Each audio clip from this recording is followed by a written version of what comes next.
FantasyNFLNCAAFNBATHE Vertical.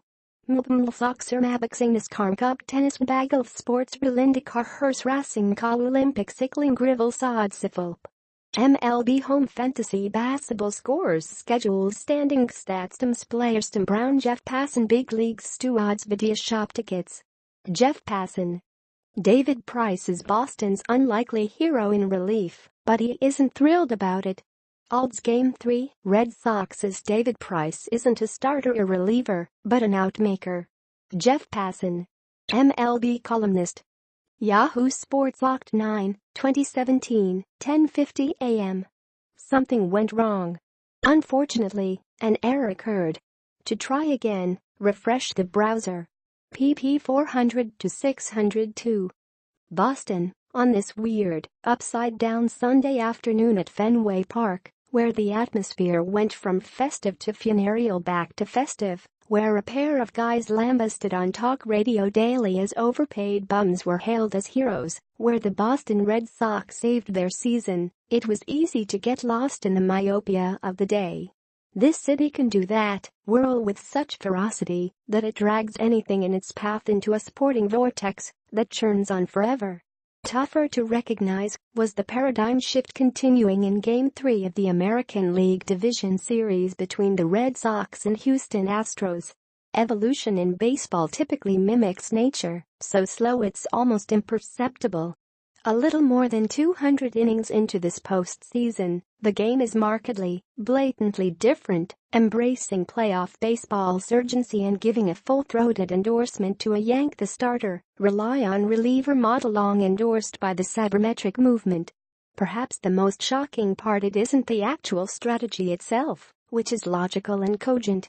It's that barely a whimper has been uttered in opposition, the old dog's more than tolerant of the new tricks.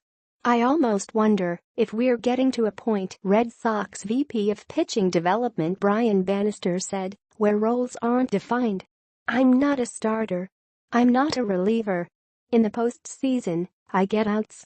About a dozen feet away from Bannister, who stood in the middle of Boston's clubhouse, was the locker of David Price, one of the aforementioned so-called bums. He was no bum Sunday. He joined the game in the fourth inning and left in the seventh.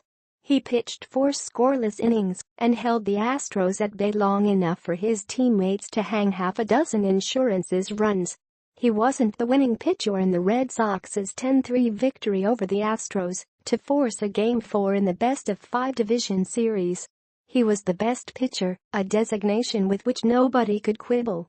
And still, as satisfying as Price wanted this to be, he called it his best moment in a Red Sox uniform by far. More than a smidgen of discomfort over his role remained. A tender elbow sidelined Price for a majority of the season and prompted Boston to stash him in the bullpen down the stretch and in at least the division series. The Red Sox guaranteed $217 million to Price to start games like these, and instead their Game 3 starter was Doug Fister, who lasted for 4 outs. In came Joe Kelly to wheedle the Astros into making 5 outs. And after Rafael Devers joined Miguel Cabrera, Manny Machado, Bryce Harper and Andruw Jones among the 5 youngest players to hit a postseason home run, the lead was the Red Sox's and the ball Price's. His scoreless 2 2/3 inning outing in Game 1 foreshadowed something even bigger here, a blistering fastball and mean cutter and confident changeup. He was not a starter. He was the bulwark that held while Hanley Ramirez, the other so-called bum, was leading a ferocious bottom-of-the-lineup attack with a 4.44 day. He was a weapon. And for all the import of those 4 innings, the meaning of every pitch, every out in October, Price couldn't allow himself to be peeled away from what he knows. "If I throw well out of the bullpen," he said, "that doesn't mean anything.